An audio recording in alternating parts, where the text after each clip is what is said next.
Sud Radio, midi 14h, Alexis Poulain sans réserve.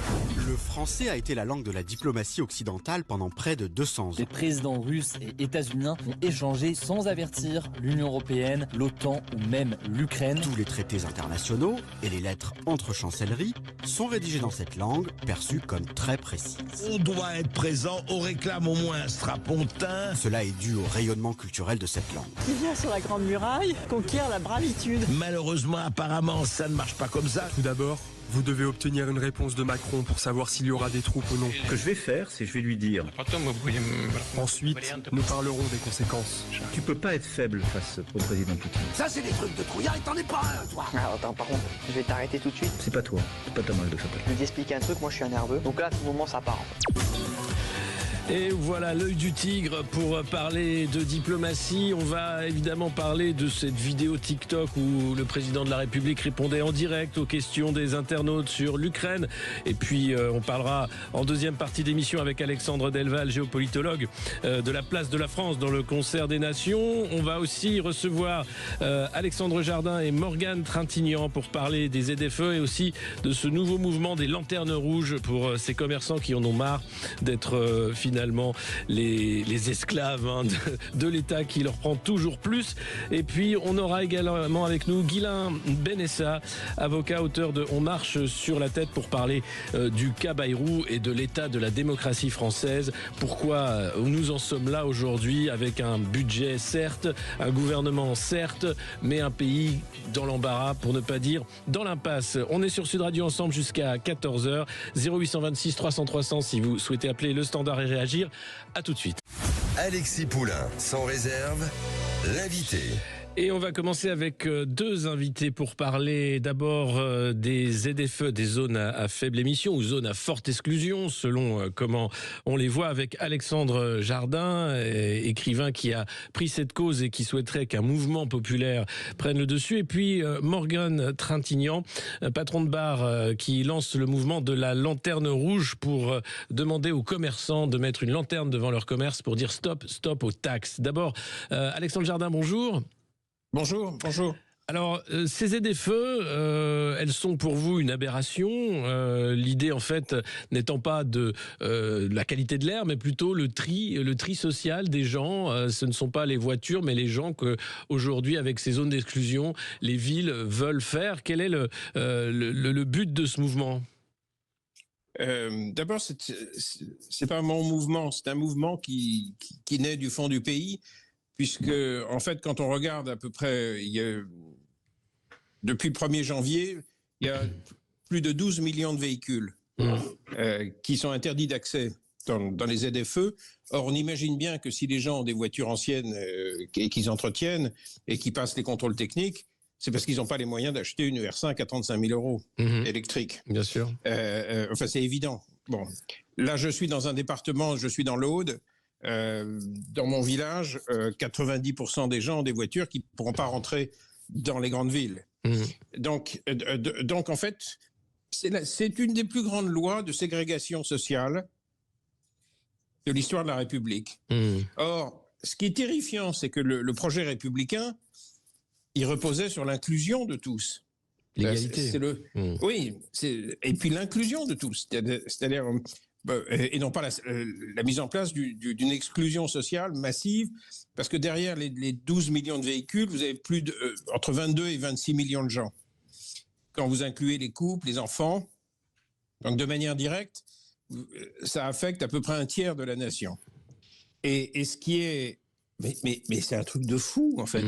Je veux dire, non, mais c'est vraiment un truc de fou, parce que tout simplement, la voiture, ce qu'ont oublié les dingues qui ont mis ça en place, tout le monde est écolo. Je veux dire, personne ne veut flinguer la planète. Mais personne n'a été d'accord pour que, dans cette lutte légitime, on se mette à organiser la ségrégation sociale. Ouais. Or, ce qu'ont oublié ces gens, c'est que la voiture, les gens qui nous écoutent le savent parfaitement, c'est le travail. Là, c'est l'infirmière qui rejoint son CHU, et tous les CHU en France sont dans les ZFE. Ouais. Et pire que tout, ces allumés ont fait des cartes de ZFE qui incluent les autoroutes et les rocades. Oui. Ça veut dire que le gueux et prier de rester dans son village. Ou alors c'est 68 € à l'aller. Alors, pour l'instant, les gens qui nous écoutent se disent, mais tiens, j'ai pas reçu encore de PV. Parce que c'est l'année pédagogique. Hein. Pour le moment, on met en place, on explique qu'il va falloir faire des efforts. Attention, on a 25 jours, je crois, par an, hein, où la veille, 24 heures avant, on doit dire mais c'est pire je que viens tout. avec ma voiture de gueux demain dans votre ville de Bourgeois. Mais c'est tout. Hein. Aujourd'hui, moi, ce qui me choque, c'est qu'il n'y a eu aucune réponse des politiques. Est-ce que vous avez eu des politiques qui ont pris la parole contre les ZFE ? Alors, il y a des partis qui commencent à déposer des demandes, soit d'abrogation, soit de repousser. Mais pour l'instant, il n'y a pas de majorité là-dessus. Et pour l'instant, l'État... Alors, ce qui s'est passé, par exemple, il y a 4 jours, vous avez la sous-préfète à Lyon qui a fait une descente dans Lyon avec des flics pour foutre des PV à tout le monde, histoire d'expliquer aux manants que maintenant, l'ordre règne. Mais il faut plaquer au sol cette fille... et le maire de Lyon, il faut les plaquer au sol. Parce que c'était une opération com, c'était affreux de voir ça, de dire on est là pour vraiment montrer qu'on est là pour emmerder les gens en fait. Hein, c'est un peu ça. Non mais surtout les empêcher de travailler. Alors, et donc, il y a plein de gens qui me disent mais est-ce que vous pensez que ça va chauffer ? Je leur pose juste une question. Au moment où ils vont allumer les appareils photo qu'ils sont en train d'installer pour lire les plaques, sérieux, est-ce que vous pensez qu'il y a les pères de famille et les mères de famille peuvent en France arrêter de travailler? Ben non. C'est dingue. Je veux dire, c'est une histoire. Ou par exemple, là dans mon village, c'est drôle parce que ce matin, je suis arrivé à la boulangerie, il y a un monsieur qui vient vers moi et qui me dit « Ah, ben on va marcher samedi avec vous ». Parce que effectivement, mais forcément, dans ce genre de territoire, tout le monde... Ben, tout le monde, oui. Tout le monde... Donc, je voudrais juste dire que demain matin, à partir de 10h, un peu partout en France, sur toutes les places de mairie, Daniel Guichard a lancé une idée que j'ai trouvée simple, poétique, qui évite toute forme de répression. On va marcher, l'opération c'est le hashtag « ça va marcher ». On va marcher les mains dans les poches, tranquillo, dans le sens inverse des montres. C'est comme ça qu'en Argentine, ils ont viré les colonels. En faisant des choses qui ne sont pas des manifs. Parce que ça braille pas. Donc demain, à 10h devant les mairies, ça va marcher pour dire stop ZFE. Alors, on va parler... dans le sens inverse des aiguilles. Et puis on veut dire aux Français, mais parlez-vous. Oui. Tranquillement. Mais c'est une manière de dire, on existe. Oui, il faut arrêter de faire des lois sans nous. On va parler justement de ceux qui travaillent et qui n'en peuvent plus de travailler pour l'État, puisqu'on a avec nous également Morgane Trintignant qui lance un autre mouvement. Cette fois-ci, c'est les Lanternes Rouges. Bonjour Morgane, est-ce que vous pouvez nous expliquer de quoi il en retourne ? Bonjour Alexis. Alors c'est vrai qu'après entendre Monsieur Jardin et ce qui arrive sur les ZFE, j'ai envie de dire, il y aurait une lutte par heure quasiment à faire dans ce pays, tellement ça marche sur la tête. Jardin, moi je suis très sensible à l'automobile pour des raisons familiales évidentes et j'aimerais vous parler sur ce sujet plus tard en privé.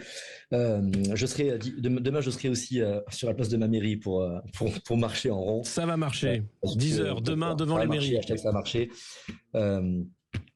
Si vous voulez, on touche à notre liberté, à toutes nos libertés fondamentales. Il y a des libertés qui seront jamais totales. On pourra jamais insulter qui on veut, dire ce qu'on veut tout à fait. Non, il y a des libertés, c'est compliqué d'être absolument libre. Mais la liberté de mouvement, la liberté d'entreprendre, ce sont des libertés simples. Dans la mesure où on ne fait rien d'illégal, tout est possible. Vous voyez, priver quelqu'un de sa voiture, priver quelqu'un de son entreprise, de son pouvoir d'entreprendre, mais c'est de la prison sans barreaux, quoi. C'est tout. Vous pensez aujourd'hui que l'État, par sa politique d'impôt, est en train de faire fermer de nombreuses entreprises, c'est ça ? Oui, de faire fermer, de dégoûter des gens d'entreprendre, parce qu'il y a ça aussi. Je veux dire, quand sur 2 heures de travail, vous passez 1h15 pour l'État et 47 pour vous, vous vous dites, attends, moi mes enfants, ça fait 2 heures que je les vois pas. Ma femme, ma maison, mon chien, ma vie, mes amis, mes loisirs, ce que j'aime, mes bouquins, et je suis en train de tapiner pour quelqu'un qui ne me protège pas. Parce que quand vous tapinez pour quelqu'un qui vous garantit une sécurité, qui vous garantit l'éducation de vos enfants, des relations internationales formidables, un réseau routier libre, de la liberté d'être, vous voyez, à la limite, je veux bien que quand on est protégé, ça va. Mais l'État est un proxénète vicieux. Ça, c'est votre façon de voir les choses. Vous pensez que c'est comme ça que vous avez lancé les lanternes rouges pour dire stop, on n'en peut plus de travailler pour l'État, hein, c'est ça? On travaille pour l'État. Les gens qui sont salariés travaillent aussi pour l'État, mais ils s'en rendent pas compte parce qu'on leur a appris à parler en argent net et pas en argent tout calculé. Les commerçants bossent pour l'État. Les buralistes prennent 7% de chiffre d'affaires. Le reste est pour l'État. Moi, dans un bar, sur une bouteille de vodka que vous avez acheté 13 € TTC à Leclerc, d'accord? Le prix de la bouteille et de la vodka et du bouchon, c'est le prix de base de revient, c'est 1,50 €. D'accord. Tout le reste, c'est des impôts. D'accord. Voilà. Moi, je travaille avec ce produit-là que je paye plus cher que chez Leclerc parce que j'ai un fournisseur qui ne vend que ça, donc c'est pas son produit d'appel. Et là-dessus, je paye 20% de TVA comme tout le monde sur des produits comme ça. Mes produits sont surtaxés. Mon produit de base est plus taxé que l'essence. Mais par contre, aujourd'hui, ma profession représente 5% du débit de boisson en France, alors que la grande distribution, c'est 95%.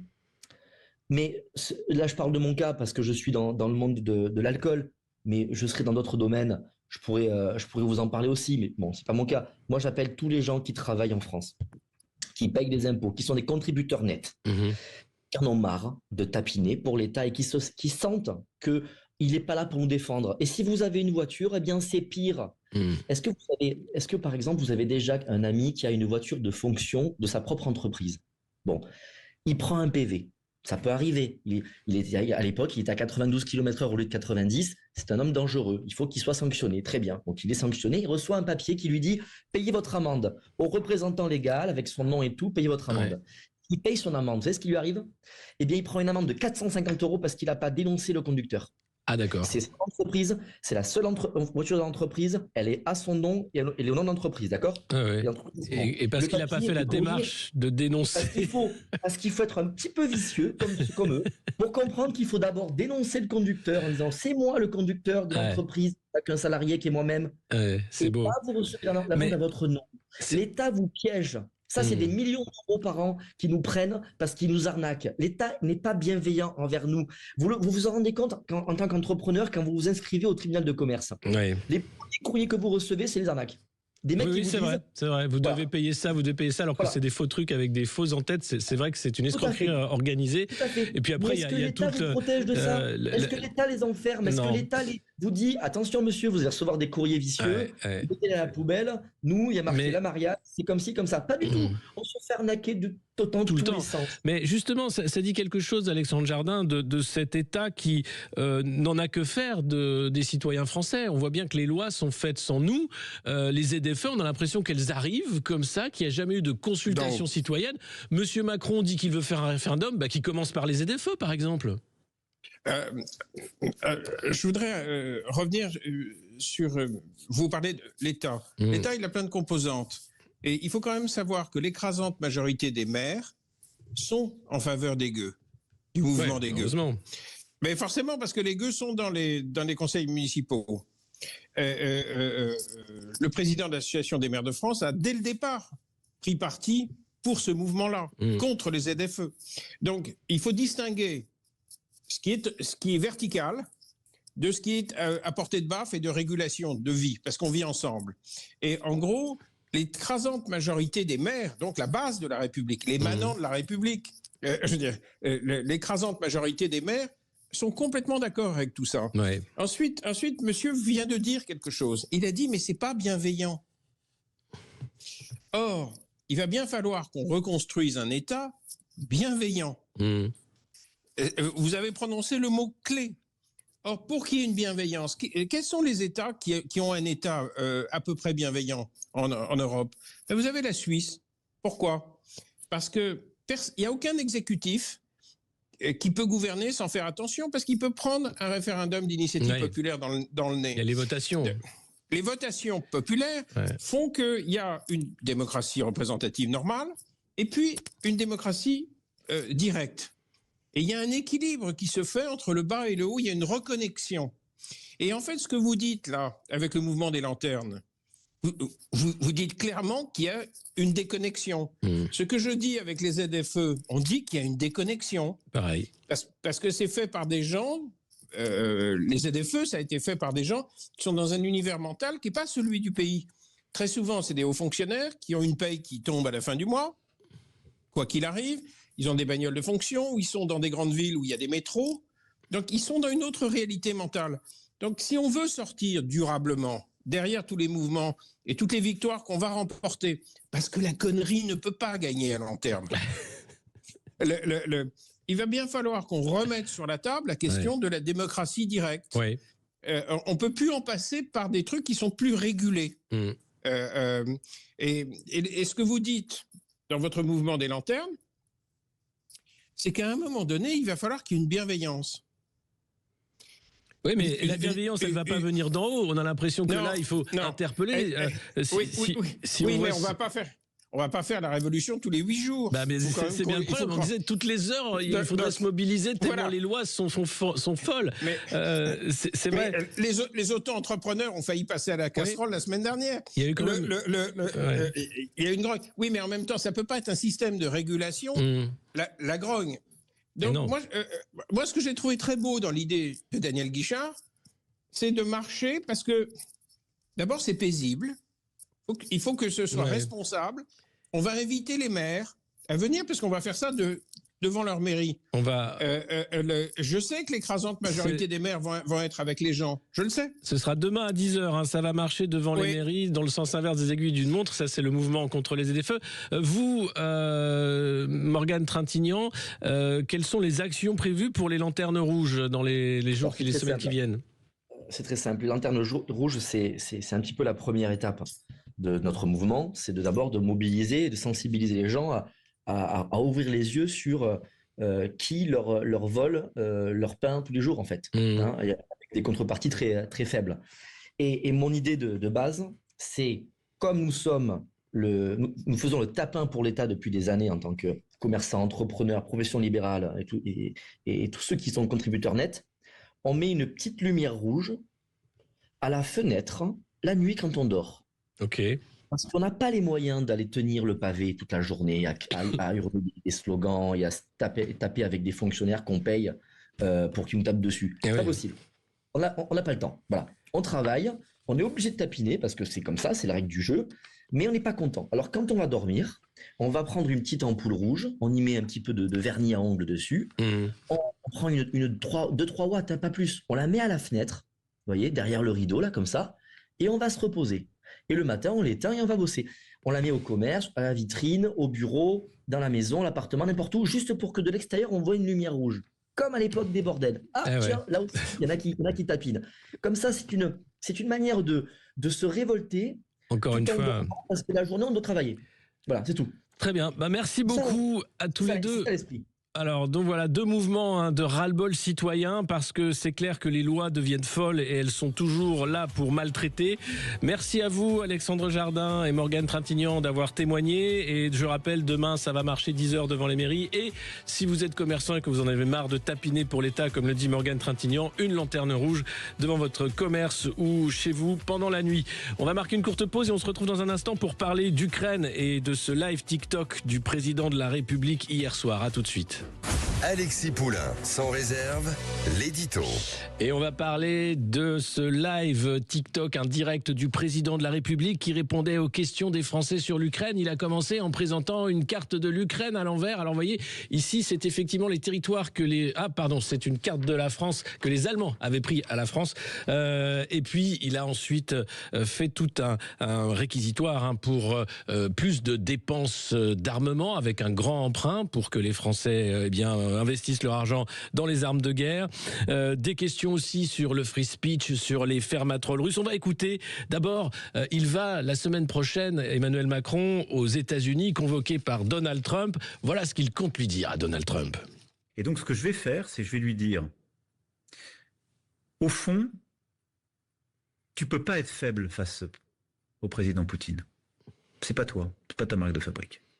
Non, c'est pas toi ça, Donald. Il faut que tu penses Rocky Balboa, l'œil du tigre, comme on l'avait mis en intro. Il va falloir y aller et rentrer dans l'art. Prends ça, Poutine, c'est un peu ça. Donc, un coaching de Donald Trump, c'est ce à quoi il faut s'attendre de la rencontre entre Emmanuel Macron et Vladimir Poutine. Ensuite, il répondait à des internautes sur TikTok, puisqu'il est devenu le président TikTok.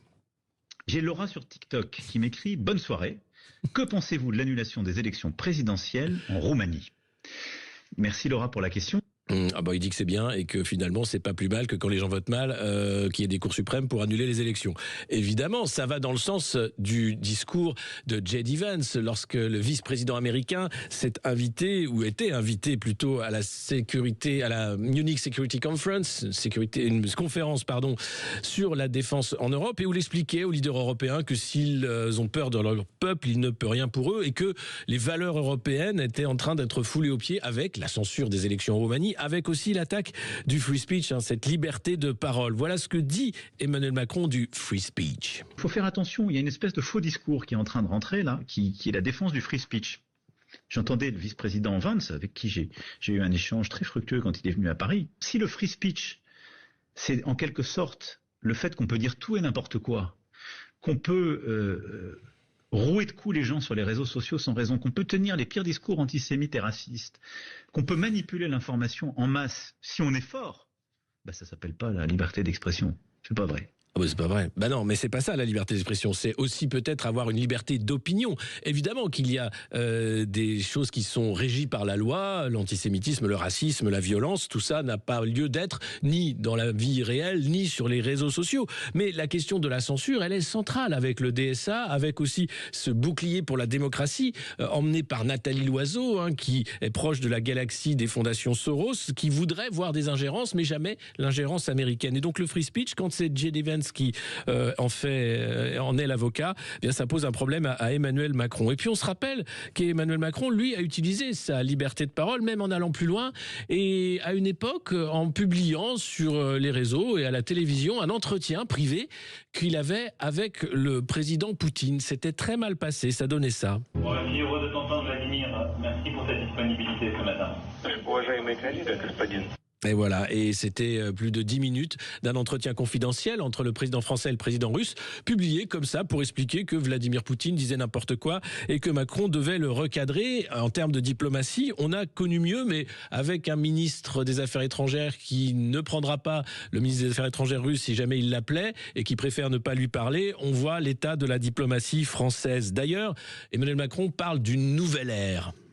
Et puis, on va devoir faire des choix. Et donc, au fond, le message que je veux vous passer, c'est qu'on rentre dans une nouvelle ère. On n'est plus sûr d'avoir ce qu'on appelle les dividendes de la paix, ce que nos aînés, nos grands-parents ont eu. C'est-à-dire un monde en paix où on pouvait, en quelque sorte, réfléchir pour nous-mêmes dans un monde où il n'y avait plus de risques.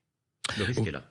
Le risque est là, mais le risque, c'est quoi? C'est de faire en sorte que de 2% du PIB, on passe à 5% du PIB de dépenses de défense pour l'OTAN, et puis que l'Europe s'arme et que on soit prêt si jamais les chars russes venaient à aller jusqu'en Pologne et sur les Champs-Élysées. On a l'habitude de cette rengaine. Et puis, petite cerise sur le gâteau, pendant ce long direct sur TikTok, évidemment, le président de la République a évoqué les fermatrolles russes et l'incroyable histoire des punaises de lit.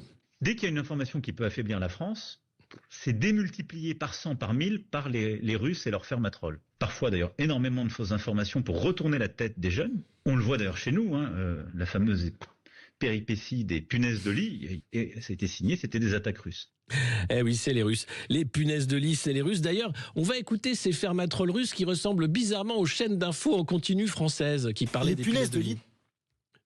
Pardon, on va lancer l'extrait tout de suite. Ah, attention, punaises de lit, un coup des Russes. Les punaises de lit ne font aucune distinction. Il y a une recrudescence des punaises de lit du fait de la mobilité des voyageurs. Comment éviter les punaises de lit? Leur présence n'est pas due à un manque d'hygiène. C'est un couple victime de punaises de lit. La présence de punaises de lit dans les logements. Punaises de lit. Punaises de lit. Punaises de lit.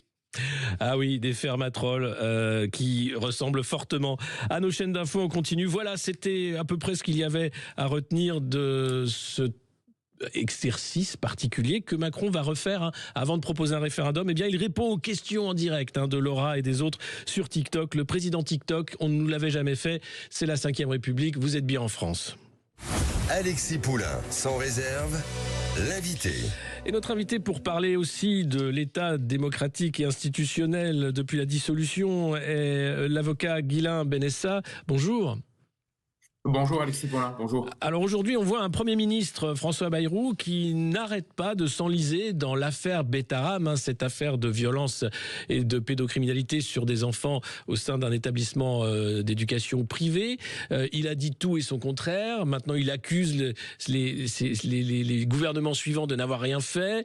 Et on a l'impression que 80% de sa journée est consacrée à sa défense. Est-ce que c'est tenable selon vous? Et est-ce que François Bayrou n'est pas là, lui-même en train de creuser sa tombe?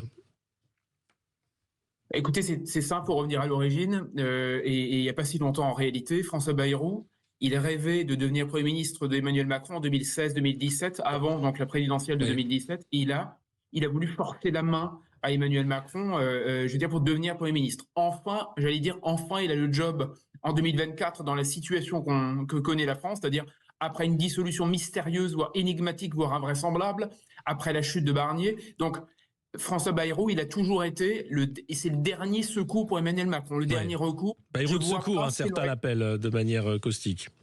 Exactement. Donc, aujourd'hui, c'est très simple. L'équation, elle est maximale pour les deux. Elle est maximalement difficile à la fois pour Bayrou et pour Emmanuel Macron.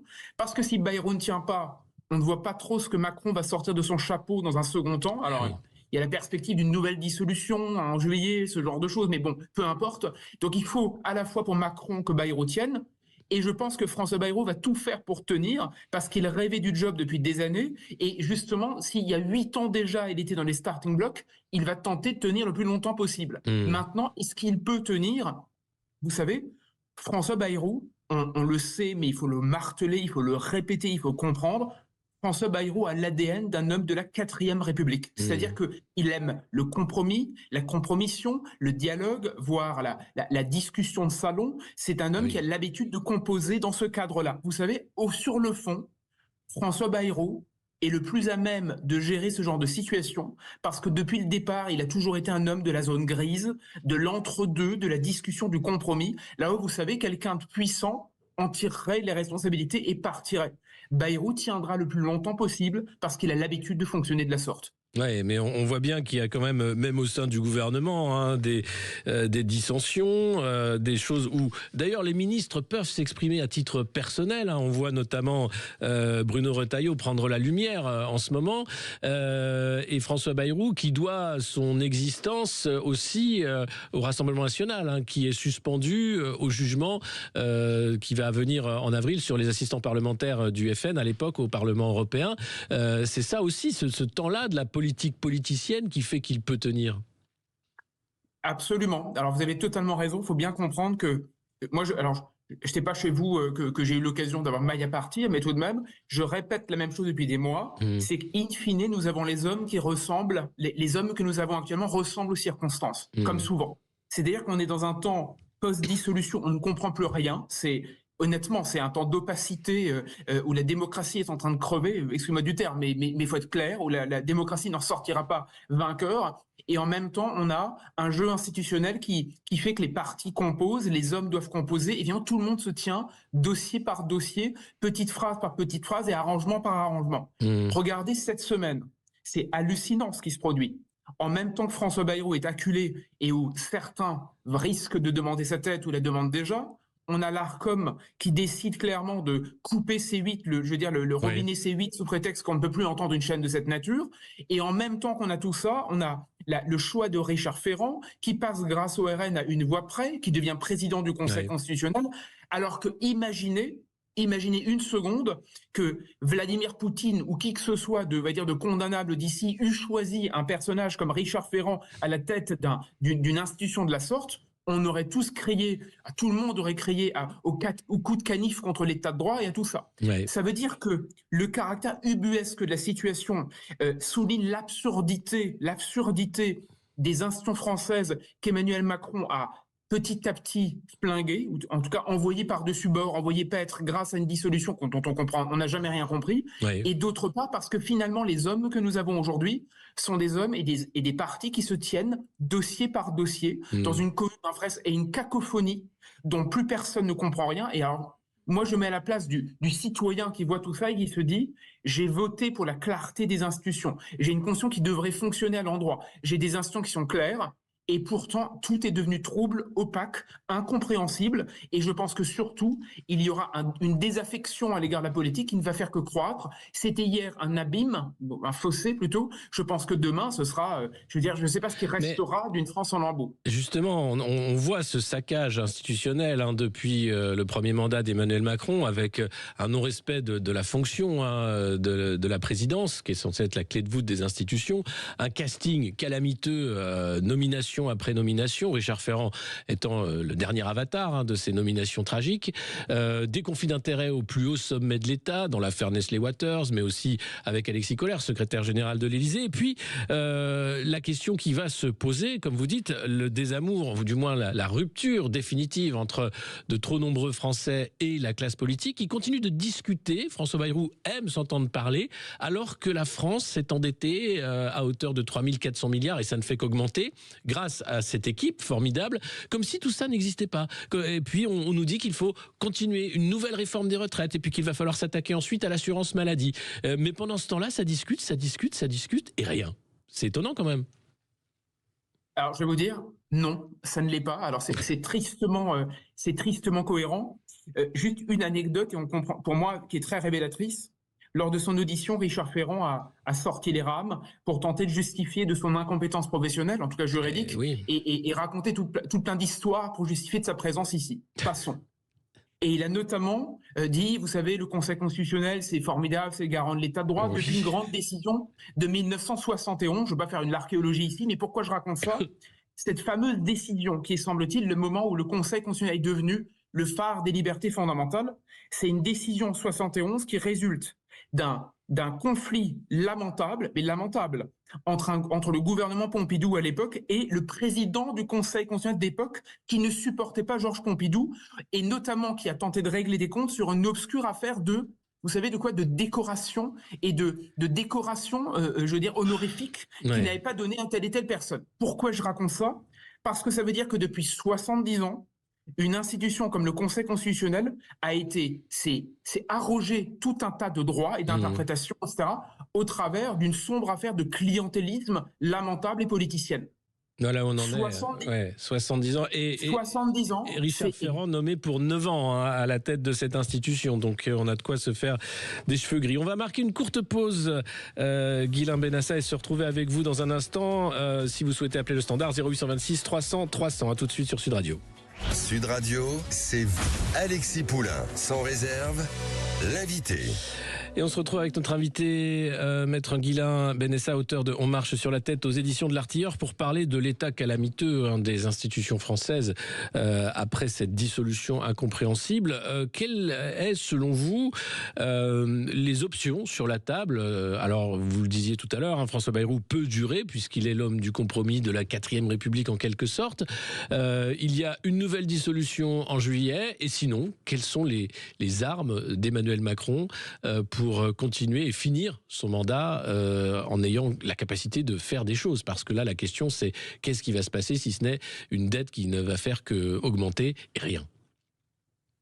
Écoutez, alors, je vais essayer de résumer les hypothèses. Première hypothèse, Emmanuel Macron décide manifestement, c'est le chemin emprunté actuellement, décide de tout faire pour rester en place le plus longtemps possible.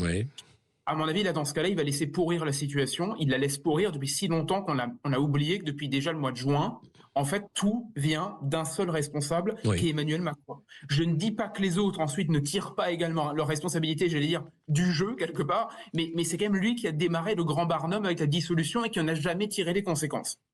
Il peut, dans ce cas, tenir, et il tiendra à mesure que les autres rentreront dans la danse, puisque j'allais dire, tous les partis politiques, ou presque, jouent le jeu d'Emmanuel Macron presque benoîtement, petit à petit. Deuxième hypothèse, et je ne vous cache pas que j'essaye de le rappeler, mais personne ne m'entend, je ne veux pas faire le lanceur d'alerte chez vous, mais tout de même, on aurait pu, et on peut toujours, forcer Emmanuel Macron à dissoudre l'Assemblée nationale. Ce serait très difficile pour lui vu la situation politique, mais le problème est le suivant, c'est que formellement, l'acte de dissolution est un acte du président de la République qui ne peut pas être contrôlé par un juge. Ça veut dire que demain, il il y aurait une élection présidentielle anticipée, d'accord? Admettons, il démissionne. On aurait une présidentielle anticipée, on aurait un nouveau président, admettons, au mois d'avril. Selon moi, le nouveau président pourrait dissoudre immédiatement l'Assemblée et donc se présenter devant les Français pour avoir une nouvelle majorité et remettre le pays à l'endroit. Personne ne veut mettre le doigt dans cette hypothèse parce qu'en réalité, on joue le jeu d'Emmanuel Macron, l'a laissé être malgré tout le maître des horloges, ce qui fait qu'il dicte malgré tout quand même le temps qui passe. Malgré tout. Regardez, il essaye de prendre l'initiative sur l'Ukraine, il va sur les réseaux sociaux, il fait de la tiktokisation du président de la République. En gros, il a un peu la main. Troisième possibilité, nous arrivons en juillet, il attend finalement le jeu normal des institutions, le cours normal des choses, il dissout en juillet. Qu'est-ce qu'il faut imaginer? À mon avis, nous risquons d'avoir le même type de majorité que nous avons aujourd'hui, une majorité introuvable, et d'aucuns diront, c'est pas grave, on trouvera une solution B, une solution C, une solution Z, avec un Bayrou bis ou un Barnier Z à l'Assemblée nationale. Mais je vous cache pas, donc ça, 3 hypothèses. Le problème, c'est que tant qu'on ne rentre pas dans le grain, c'est-à-dire qu'on ne pousse pas, que les partis ne sont pas plus offensifs à l'égard d'Emmanuel Macron, qu'il n'y a pas de remise en ordre de bataille à partir d'un président de la République légitime, avec des institutions légitimées, avec un gouvernement légitime, avec des choses qui marchent à l'endroit, on continuera à marcher sur la tête. Et le problème final, et c'est crépusculaire, c'est même très triste, faut bien s'en rendre compte, c'est que sur le fond, LFI réclame une 6e République, qui n'est rien d'autre que l'institutionnalisation de la 5e qui marche très mal aujourd'hui en raison des responsables que j'ai des responsabilités évoquées.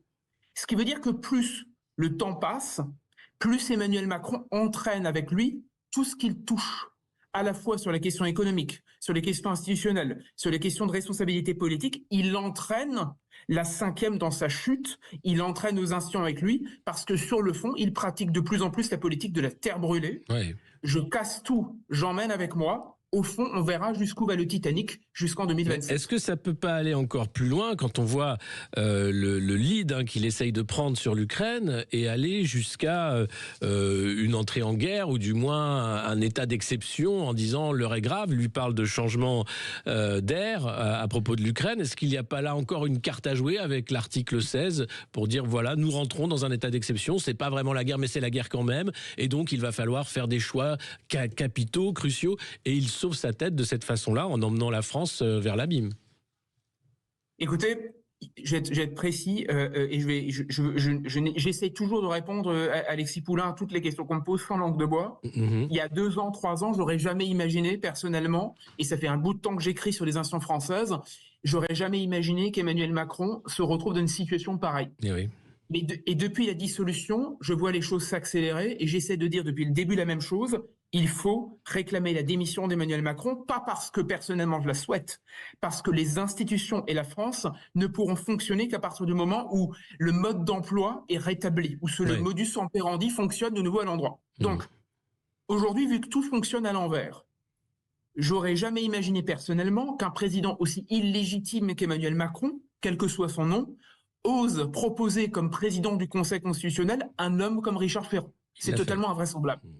De la même façon, j'aurais jamais imaginé qu'un Michel Barnier ou un François Bayrou, qui pèsent résolument rien du tout dans les sondages, voire dans les votes, lorsqu'on reprend les résultats des législatives anticipées. J'aurais jamais imaginé qu'il y ait une crise de légitimité pareille au niveau gouvernemental. Je n'aurais jamais non plus imaginé que le Mozart de la finance se révèle en réalité un désastre ambulant.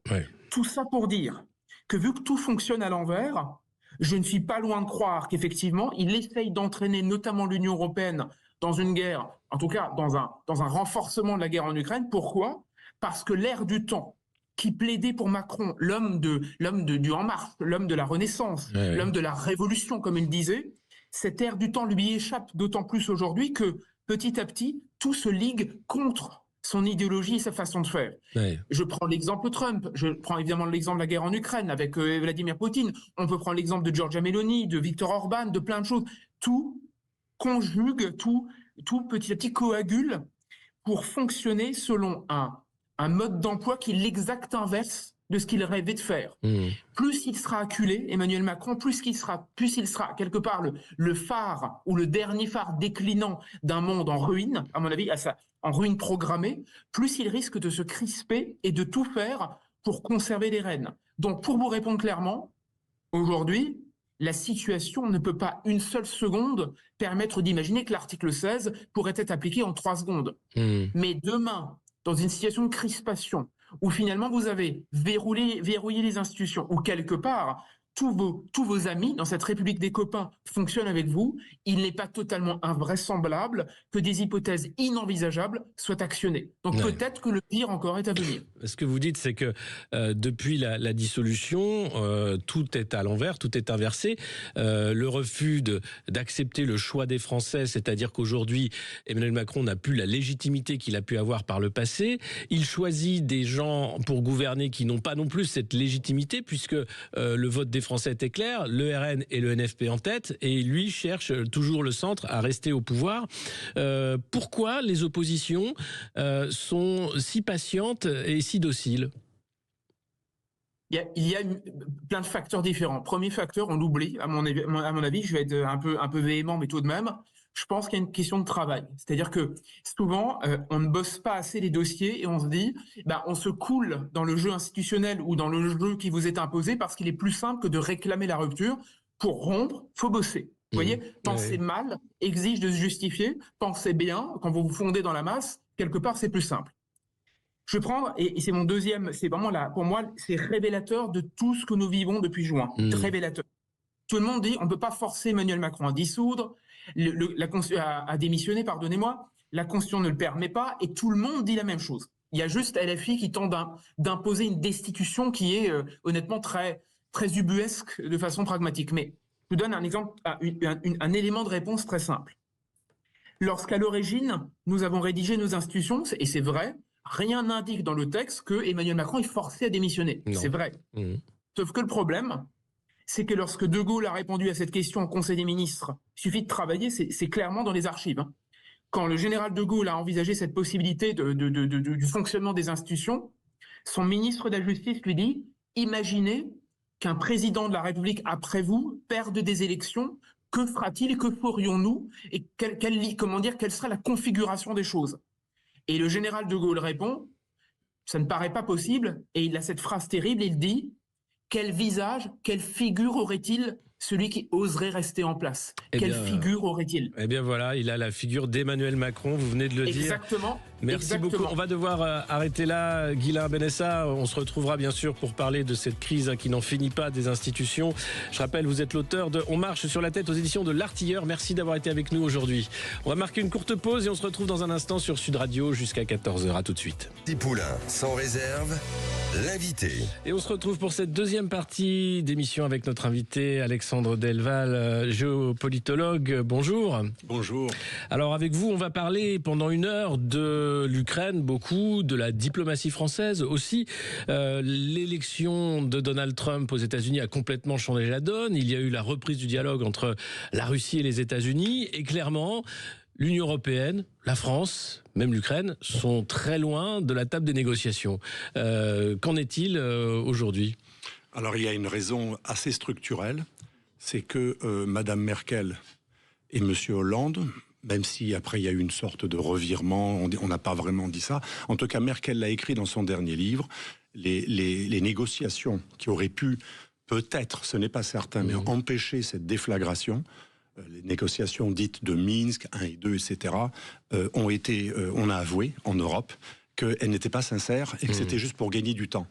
Donc, deuxièmement, pour les Russes, monsieur Zelensky n'est plus dans son mandat, même si en fait il y a des raisons pour lesquelles il est encore là.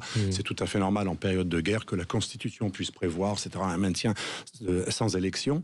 Mais pour ces raisons, il y a une absence totale de possibilité de négociation aujourd'hui sur d'autres bases que celles qu'ont prévues les Américains et qui court-circuitent totalement les Européens et les Ukrainiens qui sont considérés par les Russes comme des interlocuteurs non fiables et de toute façon qui ne parle pas d'une voix, puisque l'Europe n'est pas un État souverain, c'est un traité. Ce sont des traités, un traité de Lisbonne, c'est un ensemble de traités accumulés depuis les années 54, 57, etc. Mais ce n'est qu'un traité. En relations internationales, surtout en matière de défense, il n'existe que des États-nations. D'ailleurs, au niveau européen, il y a encore le domaine de l'unanimité. Certains domaines réservés régaliens se votent à l'unanimité parce qu'un État peut mettre un veto, parce que ça veut dire que c'est une prérogative étatique. Donc on parle dans le vide en ce moment. L'Europe ne peut pas être un acteur stratégique qui décide de l'envoi de troupes ou du maintien ou pas de la guerre. Et j'ai bien l'impression qu'il y a deux possibilités. Soit ce que fait Macron en ce moment est très sincère, mais comme quelqu'un qui n'a pas de muscle et qui dit je vais flexir mon muscle, ou alors que ça soit de la communication pour avoir l'air de celui qui aura été un peu churchillien, c'est à la mode des années plus tard. Ceux qui n'auraient probablement pas été, je parle pas de Macron, mais churchilliens sont tous churchilliens, tout le monde est résistant, tout le monde est churchillien, 70, 80 ans, et bien ça sera encore 100 ans après, ça sera pareil. Mais dans la réalité, donc soit c'est une illusion à laquelle on croit sincèrement, possible, il ne faut pas toujours accuser les hommes politiques de mauvaises intentions, soit c'est de la com pour avoir l'air d'être celui qui dira plus tard « Moi, j'ai pas été lâche, je l'avais dit ». Oui, mais justement, au-delà de le dire, il a réuni les chefs de parti hier en format Saint-Denis. Tout le monde était là pour l'écouter parler sur la situation avec le renseignement français, sur ce qu'il en était. Et clairement, la ligne aujourd'hui des pro-Europe, pro-OTAN, c'est de dire que la Russie s'arme beaucoup, et que si aujourd'hui l'accord de paix se fait sur les conditions de Vladimir Poutine, alors d'autres pays vont tomber et ce sera la guerre en Europe. Ça, c'est à peu près ce qu'ils disent. Alors, on n'a aucune certitude, mais ce qui est certain, c'est qu'il faut s'armer de toute façon, ne serait-ce que pour faire la paix. Ça, c'est une solution très saine, et c'est la vraie raison pour laquelle on nous parle de menaces existentielles. L'idée, c'est de préparer l'opinion à accepter un effort de guerre qui va dire qu'on va peut-être encore couper pour les médicaments, pour les aides sociales, pour les retraites, pour les indexations des salaires. On nous prépare clairement à ça. Et c'est vrai que si on dit il y a une menace existentielle d'un Ruskov qui va prendre Paris, moi je connais des gens, y compris dans ma famille, qui m'appellent, est-ce que c'est vrai que les Russes vont envahir Paris ? Mais c'était déjà le cas de l'élection de François Mitterrand en 81, les chars russes devaient arriver sous quinzaine. Or, sans être absolument dans un discours relativiste ou pro-russe, mais absolument pas, les stratèges, les meilleurs à qui on peut s'adresser, et même je parle même à des gens de l'état-major militaire français, savent que c'est faux. Malheureusement, la Russie, effectivement, est un ennemi existentiel, peut-être, probablement des pays baltes, très probablement des pays baltes, probablement de la Roumanie qui accueille beaucoup de dispositifs américains et atlantistes. À cause de l'OTAN, ça aussi. Et atlantiques, et c'est la source de la guerre, c'était l'extension de l'OTAN. Si on pouvait montrer à nos éditeurs une carte des années 90 de l'OTAN et une carte des années 2020 de l'OTAN, après on dira qui s'est étendu au détriment de l'ancien jardin de l'autre. On pourrait vraiment poser la question sincèrement. Et c'est le problème de fond que veut aborder Trump, et on lui reproche d'aborder le problème de fond qui peut faire en sorte que peut-être, même s'il n'y a pas de garantie, peut-être la Russie pourrait redevenir, je ne dirais pas raisonnable, mais elle n'aurait plus de prétexte pour manger ses voisins, puisque le voisin serait neutre. La neutralité, c'est devenu un gros mot. La neutralité, on l'a perdu. La Finlande, qui était pays neutre, rejoint l'OTAN. D'ailleurs, moi, je pose une question à tous ceux qui disent c'est la garantie. Est-ce que la Finlande a été envahie, ou l'Autriche, quand elles étaient neutres ces dernières années, et ces dernières dizaines d'années, et depuis très très longtemps ? Non. Est-ce que l'Ukraine a été envahie comme elle l'a été en 2014 en partie et en 2022 beaucoup plus lorsqu'elle était neutre? Non. À l'époque de Kouchma, l'Ukraine n'était pas menacée existentiellement par la Russie. Elle l'est devenue quand elle a voulu passer. Alors c'est vrai que la situation la plus faible, c'est quand vous êtes ni neutre, ni encore membre de l'OTAN. Là, c'est le moment où celui qui veut que vous restiez neutre se dit c'est le dernier moment pour attaquer. Et c'est ce qu'il s'est passé. Ça ne justifie rien. Et il faut quand même se préparer à une guerre de haute intensité avec pas que la Russie d'ailleurs. Vous savez, quand on parle avec des militaires depuis une dizaine d'années, et j'ai fait même des interventions à l'école de guerre, on en a parlé aussi avec le CHEM et d'autres structures qui forment nos officiers. Moi, j'en ai vu beaucoup plus qui s'entraînent à une guerre avec la Turquie. Il faut le dire à nos auditeurs. Nos militaires, nos pilotes, depuis des années, se préparent à une confrontation directe de haute intensité en Méditerranée avec la Turquie, qui, elle, à la différence de la Russie, n'a pas envahi juste un bout d'un pays qui n'était pas membre de l'OTAN et de l'Union européenne, mais la Turquie menace la Grèce existentiellement en lui prenant ses eaux territoriales, ses aides ses eaux économiques exclusives, et elle envahit toujours 37% de l'île d'un pays membre de l'Union européenne, Chypre, dont personne ne parle. Cette invasion, d'ailleurs, on a même demandé aux Grecs de l'accepter. Donc, si vous voulez, il y a un 2 poids 2 mesures, selon que vous soyez puissant ou misérable, disait l'auteur fameux. Ben là, c'est selon que vous soyez atlantiste ou non, on vous pardonne une invasion ou pas. Ouais, mais il y a aussi le fait que Trump change la donne. Lui annonce, le président américain, que c'est Zelensky qui a provoqué la guerre. Alors, bien sûr, ça c'est outrancier. C'est pas, on ne tape pas sur une ambulance, on est d'accord. Mais il est vrai que, probablement de manière sincère, et parce qu'il a été désinformé et encouragé à tort, gonflé à bloc par les Anglais. Mais les Anglais, c'est ceux qui ont été les plus bellicistes depuis le début. Comme Saakashvili, notamment, qui avait promis monts et merveilles à l'Ukraine si elle combattait. Et c'est Johnson, on le sait, qui a arrêté le projet d'Istanbul, un accord qui est passé par le narratif poutinien, c'est quelque chose d'officiel. Et donc, on a poussé les Ukrainiens, et moi j'en veux un petit peu quand même à notre classe politique, même si elle a été sincère, on a poussé des gens à faire la guerre en leur donnant assez pour tuer du Ruskov, parce que c'était le vrai but, qui était énoncé dans la Rand Corporation en 2019. Il y a eu un rapport dans la Rand Corporation qui inspire la politique américaine. C'est un rapport public qui explique Extending Russia. Un but est en fait de faire éclater la Russie en petits États. Après avoir entraîné la Russie dans un bourbier dans lequel elle aurait forcément des dégâts. Et l'idée d'ailleurs, c'est très intéressant, c'est pas tuer la Russie, c'est la déstabiliser et la faire saigner. On parle dans ce rapport de bloodletting et qui est le peuple. Et moi, j'admire leur courage, le plus courageux d'Europe, parce qu'il est existentiellement menacé, parce qu'il est dans un contentieux territorial, historique, politique, idéologique énorme. C'est les Ukrainiens. On n'a rien trouvé de mieux que les Ukrainiens pour aller tuer du Russe. Et c'est ça qu'on a fait. Mais on n'a jamais donné aux Ukrainiens... C'est-à-dire les États-Unis. Oui, c'est-à-dire les États-Unis, les Anglais. Les Anglais, depuis de façon 2 siècles, ont toujours voulu, toujours préféré. Rappelez-vous de la guerre de Crimée dans laquelle on nous a entraînés en 1853. Les Anglais ont toujours dit mieux vaut les Turcs que les Russes. C'est l'obsession des Anglais, bloquer les Russes en mer Noire. C'est une stratégie politique. Russophobie britannique. Parce que la Grande-Bretagne, en tant que puissance européenne extérieure au continent, mais insulaire, elle a toujours dit, moi, ma politique en Europe doit consister à diviser les Européens, et comme les Américains qui ont repris la stratégie de Mackinder, et aussi l'Américain Spikeman pour le Rhineland, c'est empêcher toute soudure, toute coopération entre les 2 poumons les plus forts des 2 Europes, celle orthodoxe, celle catholico-protestante, l'Allemagne et la Russie. Et ça, c'est une obsession de tous les stratèges américains jusqu'à Trump. Et ce qui est formidable, on a enfin des stratèges aux États-Unis qui ne sont pas les plus imbéciles, parce que quand même Trump a été inspiré notamment par Kissinger, qui vous disent... Peut-être que tout cela, c'est une vieille stratégie qui peut nous conduire à une guerre nucléaire, parce que si la Russie est acculée, elle a quand même quelque chose que n'a pas l'Irak. On voudrait faire... J'ai vu hier sur LCI une Ukrainienne probablement très, très sincère qui disait « Non, il faut botter les fesses à la Russie, l'agresser et en finir à la Russie avec une guerre de tout l'OTAN contre la Russie. » Et c'est vrai que tous les matériels de l'OTAN pourraient faire très mal à la Russie en Ukraine. On pourrait.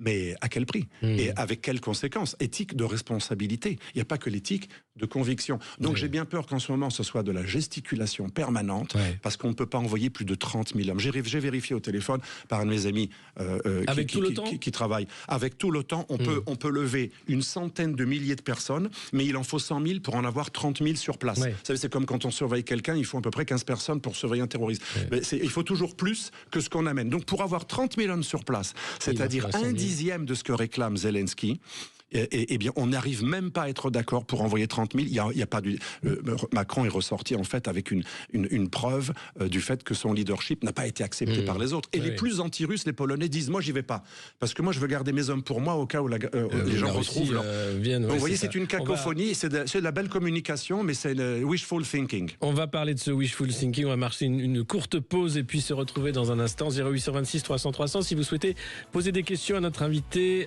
Alexandre Delval sur ce conflit ukrainien et ce qui change la donne avec Trump et Poutine. À tout de suite. Alexis Poulain, sans réserve, l'invité.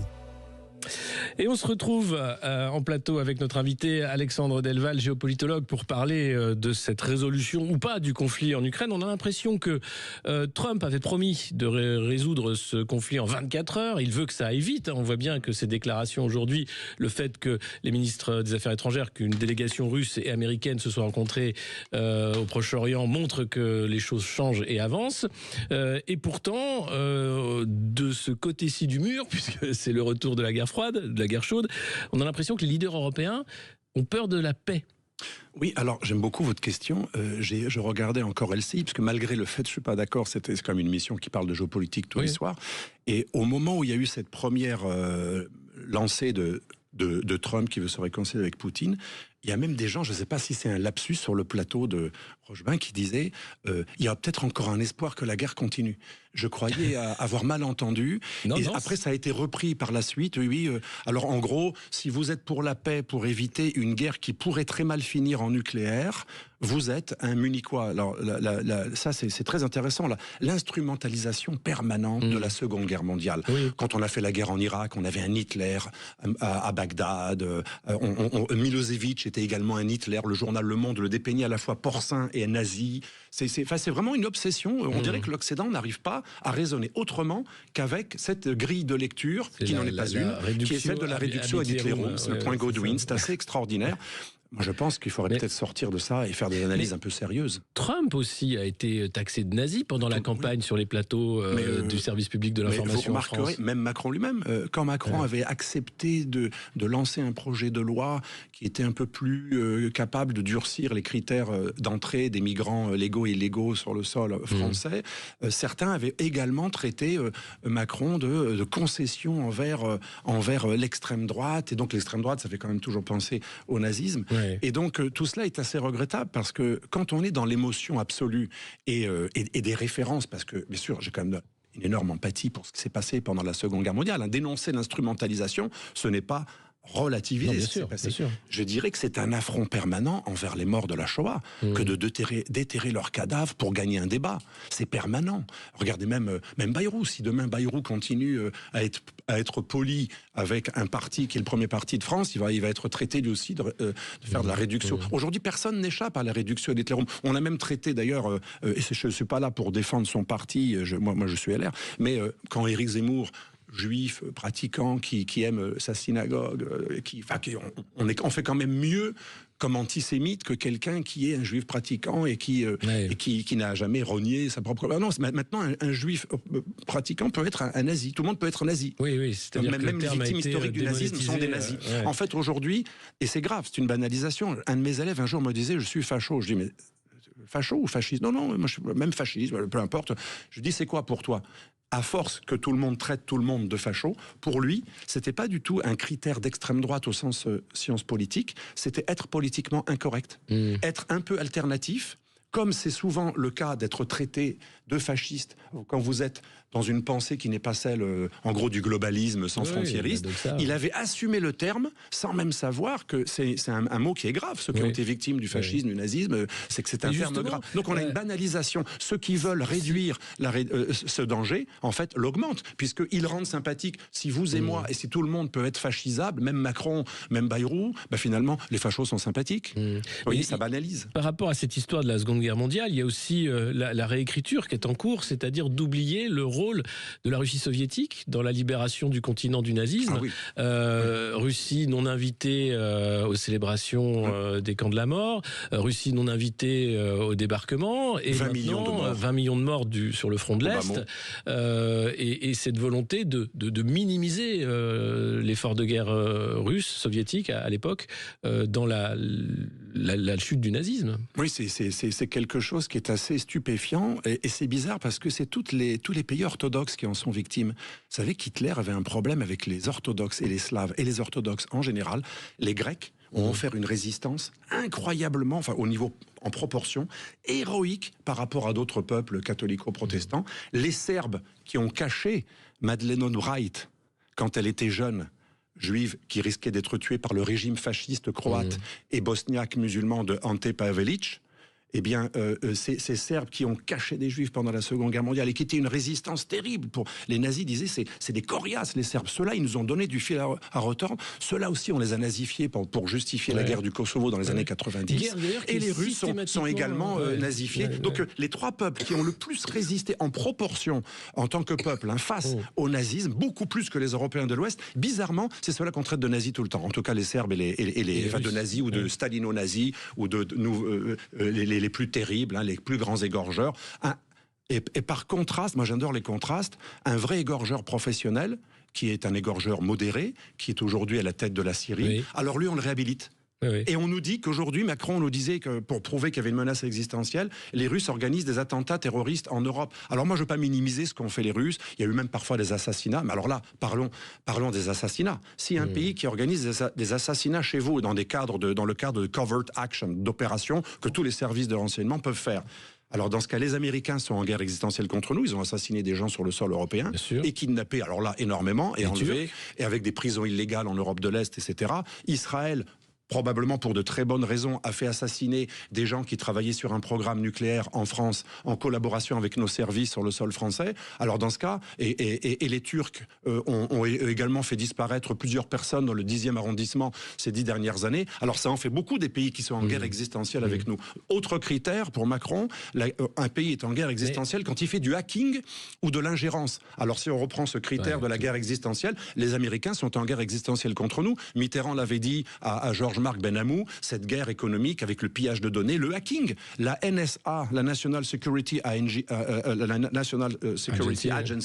donc la deuxième grande agence qui fait beaucoup de pillage de données, elle pille, elle espionne et elle fait du hacking. Alors dans ce cas, si c'est ça le critère de l'ennemi... Puisque les États-Unis sous Obama ont écouté les chefs d'État européens, et là ça n'a pas fait du tout de vague. Il y a eu un silence gêné et puis rien. Mais ce qui est intéressant, c'est que l'ingérence, elle est condamnable, et je veux bien dire qu'elle soit condamnable. Uniquement, c'est encore une fois La Fontaine, selon que vous soyez... là, c'est pas selon que vous soyez fort, c'est selon que vous soyez du côté de l'OTAN ou pas. L'ingérence est tout à fait acceptable quand elle vient de l'atlantisme, de l'USAID que M. Trump a fermé récemment. Vous savez que l'USAID, c'est une agence de développement pour nos auditeurs qui a servi de super habillage comme la National Endowment for Democracy pendant des années pour faire des opérations que jadis la CIA faisait en direct. Elle payait directement des révolutionnaires ou des manifestants.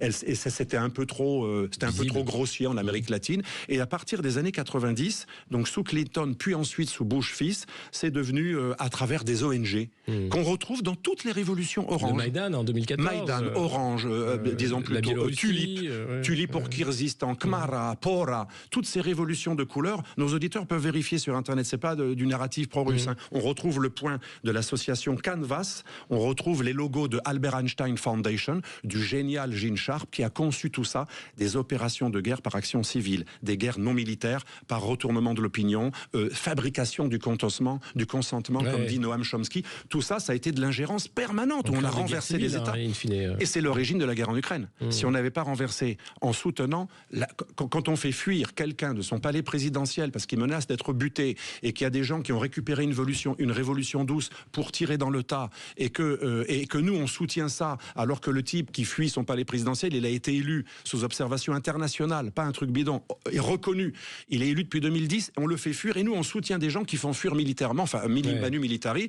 Et ça c'est pas de l'ingérence, ça, mais c'est bien pire que tout ce que fait la Russie ou la Chine ou même l'Azerbaïdjan qu'on a dénoncé en Nouvelle-Calédonie. Tous ces pays, c'est de la piste à fourrette à côté de ce qu'ont fait les Anglo-Saxons, parce que c'est eux, c'est toujours les Anglo-Saxons. En opération les Anglo-Saxons, vous savez, ont une agence, un accord de renseignement qui s'appelle le Five Eyes, et les 5 pays anglo-saxons coopèrent avec les GAFAM et avec le système PRISM d'espionnage international de la NSA. C'est ce qu'a dit Snowden, c'est pour ça qu'il était recherché. On nous espionne et on fait de l'ingérence en permanence. On va en parler justement de cette ingérence et de l'organisation et la façon de voir avec le bouclier pour la démocratie que l'Union européenne est en train de mettre en place également. On va marquer une courte pause et se retrouver dans un instant sur Sud Radio. À tout de suite. Alexis Poulain, sans réserve, l'invité. Et on se retrouve avec Alexandre Delval, géopolitologue, pour parler de ces derniers développements, concernant la guerre en Ukraine et potentiel accord de paix qui arriverait sous la pression de Donald Trump. Emmanuel Macron parle de la Russie comme d'une menace existentielle pour les Européens, mais est-ce que c'est pas du côté russe l'OTAN qui est la menace existentielle? Enfin, qu'est-ce que ça veut dire ce terme de menace existentielle? Alors, ce que vous faites, c'est un exercice très intéressant qu'on fait en géopolitique. Et c'est mal vu dans le domaine de la morale et de l'idéologie, mais en géopolitique, on le fait. Moi, je le faisais beaucoup avec mon maître, le général Gallois, l'inventeur de la force de frappe nucléaire française. Il nous faisait faire des sortes de jeux de rôle. Et mettez-vous à la place du leader palestinien. Et 10 minutes après, ou un quart d'heure après, maintenant, raisonnez en général israélien.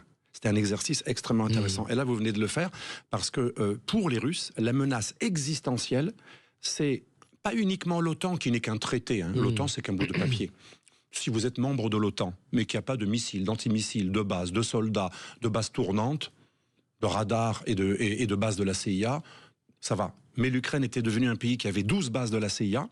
L'Ukraine était devenue un pays, et je ne l'invente pas, on peut retrouver la vidéo de George Friedman, le plus grand stratège actuel américain, qui inspirait beaucoup le département d'État, mais surtout le Pentagone. Dans une vidéo qui s'appelle « C'est cynique, c'est immoral, mais ça marche », il rappelle qu'en 2015, il en est tout fier, il rigole d'ailleurs, il présente son bouquin, nous avons fait exprès de dépêcher le général Hodge américain, chef d'état-major, en Ukraine, pour provoquer les Russes, pour faire des décorations à des soldats ukrainiens que l'on ne donne que aux soldats de l'armée américaine, pour bien que les Russes comprennent que c'est même pas que l'OTAN, l'Ukraine, c'est l'Amérique. Imaginez un taureau, ça s'appelle un chiffon rouge. Ouais, c'est ça. Ça s'appelle un chiffon rouge. Et donc, bien sûr, si on dit tout ça, je comprends. Les Ukrainiens, je les comprends quand ça les choque d'entendre ça. Ils ne sont pas dans l'émotion, eux ils sont dans la survie physique, ils ont des morts. Je peux comprendre qu'ils ne veulent pas l'entendre. Mais nous qui ne sommes ni Ukrainiens ni Russes, nous pourrions comprendre ce qu'avait compris Chirac, ce qu'avait compris Sarkozy à l'époque, c'est que si on ne comprend pas un minimum, si on ne se met pas un tout petit peu à la place de l'autre pour voir ce qui, chez lui, est tout à fait inacceptable. Alors on peut dire, mais moi je m'en fous que ça soit inacceptable pour lui. Oui, mais si ça finit en guerre nucléaire, ça valait peut-être le coup de garder l'Ukraine neutre. Ça aurait évité déjà 300 000 morts, ou 100 000 avec les blessés, d'autres disent 1 million. Nous, on n'a pas les chiffres. C'est comme la guerre du Kosovo. C'est impossible d'avoir les chiffres. À la guerre du Kosovo, le monde disait 1 million, après ils sont arrivés à 100 000. Alors à un moment, il y avait plus de femmes violées que de soldats et de miliciens serbes. C'était complètement ubuesque. Et on a su des années plus tard que l'opération Fer à cheval du Kosovo, c'était moins de 4 000 morts. C'est déjà énorme, c'est déjà trop. Beaucoup, Bien sûr, c'est beaucoup moins que Srebrenica. Donc, si vous voulez, on est dans le délire total. Et le problème de l'Europe, c'est qu'elle est peut-être sincère. J'y pensais encore hier. Il y a peut-être une part de sincérité. Quand vous êtes dans le moralisme, que vous avez remplacé l'identité, la stratégie par des postures idéologiques où on divise le monde entre démocratie, démocrature, c'est même pas les dictatures. Déjà, si vous êtes une démocrature ou une démocratie illibérale comme Orban, qui est quand même élu à 70%, vous êtes déjà un ennemi de la démocratie. Si vous voulez, la démocratie de nos élites, ce n'est plus une démocratie qui tient compte de ce que veut le peuple, c'est une démocratie représentée par des gens éveillés, c'est-à-dire les juges, que ce soit des juges de tribunaux ou de cours constitutionnels. C'est ce que dit J.D. Vance, le vice-président américain, lorsqu'il va à la conférence de sécurité de Munich. En disant, je peux rien pour vous si les leaders européens ont peur de leur peuple. J'ai aimé quand il a dit je peux rien pour vous, parce que j'ai lu tout le texte, c'était pas du tout insultant. Il n'y avait pas j'ai même pas senti vraiment de mépris. J'ai senti, vous savez, j'ai souvent parlé avec des Américains. J'ai souvent parlé avec des Américains d'origine européenne, parce qu'ils sont presque tous d'origine européenne quand ils sont pas issus de l'esclavagisme, parce que l'Amérique est quand même coupable de tout ça.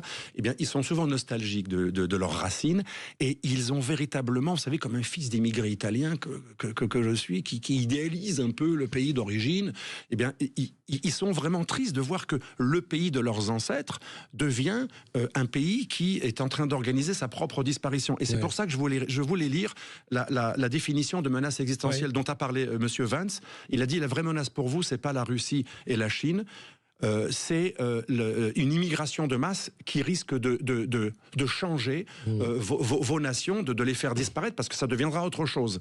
Et c'est intéressant parce que la définition stratégique de la menace existentielle, c'est la suivante. Une menace existentielle pour une nation souveraine désigne un danger qui met en péril l'intégrité, la survie et la continuité de cette nation en tant qu'entité politique, sociale et culturelle. Donc il y a la dimension civilisationnelle, culture, identité. Il s'agit d'un risque qui pourrait entraîner la perte de son indépendance, mettre en danger physiquement la population entière, puis mettre en danger son territoire ou sa stabilité fondamentale. Cela peut inclure des attaques militaires à grande échelle, une invasion étrangère, des actes de guerre nucléaire, des crises politiques internes graves menaçant l'ordre constitutionnel ou des catastrophes économiques et sociales qui compromettent son fonctionnement même et sa gouvernance. On est quand même assez loin de ce que fait la Russie en France. Mais en même temps, j'ai beaucoup d'empathie pour les Ukrainiens qui se battent. Oui. Eux, ils sont dans la menace existentielle. Eux, ils sont dans une menace existentielle. Ça, aucun doute. Peut-être les Polonais, même si ça ne s'est pas encore traduit. Voilà, une menace, donc, elle doit être incarnée. La menace, c'est pas le terrorisme, par exemple. Depuis des années, on nous dit, à un moment, c'est le virus. La menace, c'est le virus. Après, la menace, c'est le terroriste. Non, c'est le terrorisme. Or, le terrorisme n'est qu'un mode d'action. La menace, elle est toujours incarnée par un acteur, qui est un humain. En général, c'est pas un animal. Sinon, c'est une catastrophe naturelle ou mais c'est autre chose. Quand on parle de menaces et d'ennemis, premier cours de l'école de guerre de mon ami général Gallois, quand il enseignait à l'école de guerre, c'est définition de la menace, qui met en péril existentiellement 3 composantes: territoire, population et institution. Est-ce que la Russie a détruit nos institutions ? Non, elle les a peut-être critiquées, il n'y a pas que elle. Le Qatar le fait permanent. Le Qatar, par exemple, moi j'ai fait une émission un jour chez Al Jazeera, où j'étais l'ordure, parce que je disais, je comprends qu'en Europe, il y ait des lois qui interdisent un antisémitisme radical, notamment qui débouche sur la négation de la Shoah. Et j'avais tout un parterre de personnes avec des barbes assez longues. Mais moi, je m'en fous, je suis pas là pour juger. Mais j'ai constaté que j'étais l'ordure parce que j'étais contre l'antisémitisme. Et pour eux, dans leur rhétorique, c'était l'Europe limiter la liberté d'expression parce qu'on empêchait de nier la Shoah. Vous voyez le genre. Ça c'est une radio qu'on n'a jamais interdite. La position de J.D. Vance ou des Américains. Voilà. C'est une radio, une télévision qu'on n'a jamais interdite. On n'a jamais interdit Al Jazeera, qui depuis des années, après avoir relayé Al-Qaïda, à l'époque où Al-Qaïda envoyait des cassettes, rappelez-vous, 2001, elle relaie systématiquement l'antisémitisme le plus djihadiste, le plus meurtrier, et elle relaie systématiquement les griefs, les leitmotifs de nombreux mouvements qui, eux, sont des menaces existentielles, parce que la menace existentielle, ça peut être un acte terroriste. Alors j'ai cherché, il paraît que Macron dit que les Russes ont fait des actes terroristes, perpétré des actes terroristes en Europe. J'ai pas trouvé. Alors il y a eu des assassinats, on l'a vu déjà tout à l'heure, probablement, Skripal, même si on ne sait pas vraiment qui c'est. Moi, ce que j'ai su un jour, en enquêtant sur le phénomène oligarchique pour un article universitaire, j'ai vu qu'il y a beaucoup d'oligarques qui ont fait assassiner. Déjà, quand ils ont pris l'Union soviétique, ils s'assassinaient entre eux, et beaucoup ont continué à s'assassiner également aussi dans d'autres territoires. Donc, admettons que ça soit les Russes. De toute façon, on n'a pas la preuve absolue, et c'est pas ça qui caractérise la menace existentielle. Sinon, il y a pas mal de pays qui le sont. Mais pourquoi Emmanuel Macron utilise ce terme de menace existentielle concernant pour nous la faire Russie, admettre une augmentation des budgets militaires, et là, c'est peut-être une bonne raison. Je vais choquer nos auditeurs. Après avoir eu l'impression d'être anti-Macron, ils vont dire « Ah, mais il est pro-Macron ». Pas du tout, j'essaie d'être objectif. Pour faire accepter, c'est ce qu'on apprend en théorie de communication politique, pour faire accepter quelque chose à quelqu'un, on doit procéder comme un séducteur qui a des mauvaises intentions avec une femme honnête. C'est-à-dire, on cache son véritable objectif. Parfois, il peut être aussi honnête, dans certains cas de manipulation, mais on n'avoue pas le vrai motif qui risquerait de susciter un non. Alors, on invente une histoire soit séduisante, c'est le violon, soit de seconde option, la peur. Comme pour réduire les libertés sous le Covid, c'était la peur. Les enfants aussi devaient être hyper vaccinés, etc. Alors qu'on aurait pu, comme disait Raoult, vacciner que les gens en santé fragile, etc. Donc la peur est un élément fondamental, comme la séduction, c'est soit l'un, soit l'autre, pour faire accepter à des peuples ceux qui ne veulent pas accepter, ce qu'on appelle la fabrique du consentement. Oui, c'est ce que disait Julian Assange sur les guerres. Les peuples ne veulent pas la guerre, il faut leur vendre la guerre par des campagnes de marketing, et on est bien dans ce moment-là de l'histoire. D'ailleurs, il faut relire le livre du plus grand stratège, c'était le neveu de Freud, l'homme qui a créé les premiers kits les premières techniques de manipulation Edward Bernays pour convaincre l'opinion. Il a convaincu les gens à fumer, boire de l'alcool, le petit déjeuner avec du bacon. Il a fait entrer en guerre l'Amérique. Il a convaincu avec des phénomènes de peur, de séduction. En fait, c'est une ingénierie sociale. C'est un véritable métier. Moi, je connais des lobbyistes dont le métier est de changer l'opinion, parce que nos élites, quand même, qui ont beaucoup recours à ce genre de technique, elles pensent que l'opinion pense mal. Donc, il faut le fabriquer. Sur les lobbies et l'influence des lobbies, l'Union européenne donc veut se préserver des ingérences étrangères et a lancé ce bouclier pour la démocratie en Europe mené par Nathalie Loiseau de la majorité, enfin l'ex-majorité présidentielle au Parlement européen.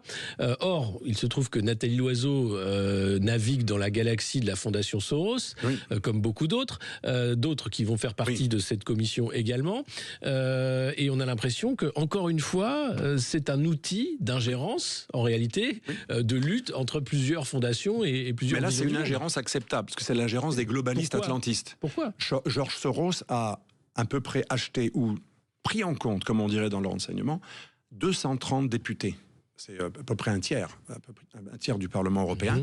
On a la liste. Moi, quand j'étais assistant parlementaire il y a très très longtemps pour un député italien, je précise de l'UDC, donc l'Unione del Centro, nous avions la liste qui circulait des députés déjà pris en compte par l'organisation de George Soros. C'est-à-dire qui parlait avec la fondation, qui était pris en compte. Donc ça veut dire, ça montre bien ce que ça veut dire. Ça peut être des pressions, ça peut être de la séduction, ça peut être la séduction idéologique, ça peut être de l'achat, ça peut être des voyages, ça peut être plein d'autres choses, ça peut être des formations dans un bel endroit à Marrakech pendant une semaine. Il y a beaucoup de gens qui ont fait des formations à Marrakech pour préparer des révolutions de velours. On peut très bien aussi inviter les députés. Et donc tout ça, c'est une ingérence acceptable. Le type est hongrois, globaliste, anti-frontières.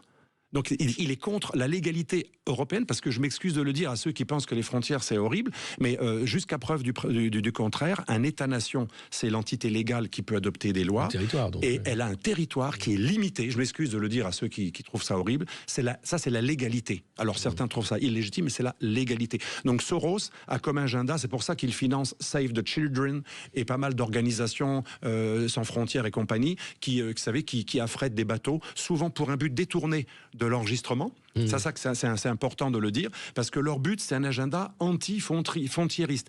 Diaboliser la frontière comme quelque chose qui serait un jour, comme me l'a dit le maire de Palerme, Leoluca Orlando, qui est le plus représentatif de cet anti-frontiérisme, lui aussi très proche de Soros. Il disait, la frontière est un instrument de torture, il faudrait la détruire. Alors moi, je lui dis bonne chance, quand tu n'auras plus de frontières en Sicile et que tu as la Libye juste en face, bonjour. Mais ils sont fous. Mais en général, ils habitent dans des quartiers de haute sécurité. Évidemment, comme la frontière, elle est là. Mais c'est un agenda antinational. On voit bien qu'il est en train d'être retourné par Donald Trump, qui souhaite en finir avec les young leaders globalistes, en quelque sorte, et mettre en place une nouvelle génération, comme Meloni et autres. Voilà. Le soutien affiché à l'AfD en Allemagne de c'est pas de l'ingérence, le young leader. Mais là aussi, c'est de l'ingérence. Quand Elon Musk va soutenir l'AfD et donne une telle visibilité à ce parti, c'est juste qu'on change d'outils, mais l'Europe. Je vais peut-être choquer parce que je parle avec des amis qui sont assez macronistes et je respecte leur point de vue. Ils me disaient, moi, ça me choque, même s'il a dit des trucs vrais sur un militant, par exemple, anti-islam musulman, qui était solidaire de celui qui a été tué, qui a brûlé le Coran.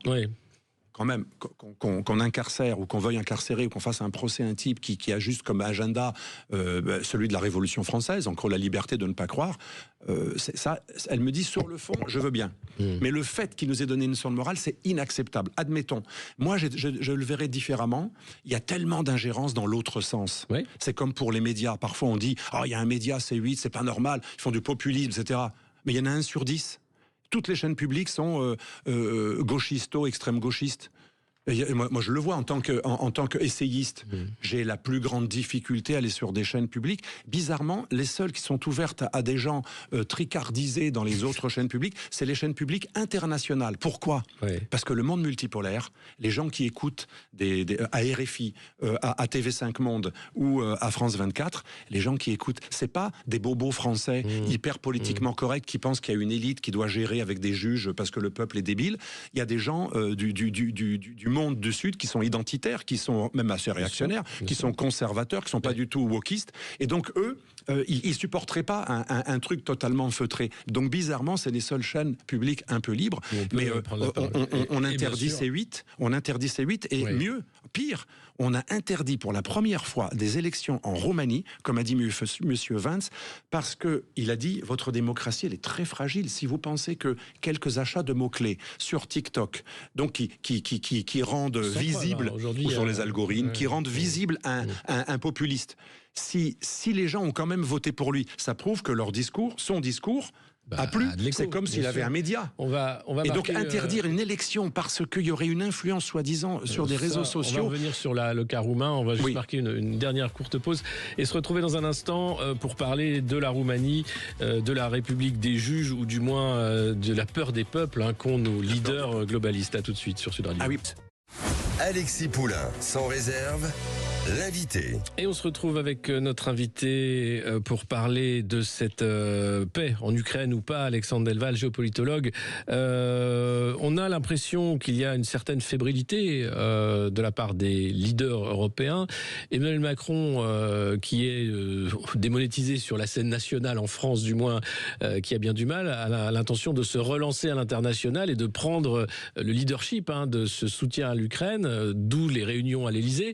Qu'est-ce qu'il en est sorti de ces deux réunions improvisées à l'Élysée où les partenaires européens, l'OTAN, la Commission européenne, ont répondu positivement à l'invitation d'Emmanuel Macron? Ce qu'il en est sorti, c'est que les pays baltes sont toujours aussi hystériques, mais à eux seuls, ils ne pourront pas battre les Russes. Les Polonais, ils se préparent à une guerre, ils sont assez paranoïaques, et peut-être ont-ils raison, moi je ne veux rien exclure. Eux, ils se préparent à une guerre. Et ils savent que quand on est en danger, il n'y a que soi-même qui se défend. Ils comptent que sur eux. Les Américains, d'ailleurs, quand ils nous ont défendus, c'était à la fin, c'était pas au début. Donc, il faut quand même toujours on n'est jamais mieux défendu que par soi-même. Donc, les Polonais, no boot on the ground, comme les Américains. Les Français, ils peuvent lever maximum. Bon, la France, c'est 200 000 hommes, 200 000 militaires, mais on compte tous les bureaux et tout ça. Et la Pologne, c'est 212 000. L'Italie, c'est 160, et l'Allemagne, on est pas loin de 200 000 aussi. Et l'Angleterre, elle est dans des chiffres assez proches. Déjà, l'Espagne, c'est 135, puis après, c'est rien. Après, on a des pays qui ont 40 000 hommes, 30 000 hommes, enfin, c'est ridicule. Pour l'envoi de troupes en Ukraine, c'est des annonces, mais voilà, ce qui compte, si ça arrivait, ce serait... Ce qui compte, c'est combien de divisions. Et là je comprends Zelensky. Et je comprends l'amertume des Ukrainiens. C'est pas pour faire le démago qui se rattrape, tout à coup il fait des pas vers les Ukrainiens. Depuis le début, on leur promet de pouvoir buter du russe avec des armes sophistiquées, mais pas trop loin dans le territoire russe, ou très peu. Pas d'aviation en nombre suffisant pour véritablement sécuriser leur pays, et pas assez de munitions, parce que pour qu'il y ait beaucoup de munitions, il faut qu'il y ait des commandes, et une usine privée, elle veut bien fabriquer beaucoup plus, pas uniquement si elle a une commande d'un mois. On lui dit, voilà, tu vas pas investir pour rien dans ton matériel, tu vas te restructurer. Donc on n'a même pas fait quoi que ce soit pour que notre promesse d'envoi à la guerre, quand on lui a dit de ne pas signer la paix d'Istanbul en mars-avril 2022, on lui a dit, on ira jusqu'au bout, tu vas y arriver. Et il y a cru, sincèrement. Ça nous rappelle Saakashvili. En 2008, Saakashvili, il attaque les Russes à cause de la question, bien sûr, des mouvements séparatistes pro-russes, Ossète et Abkhaz en Géorgie.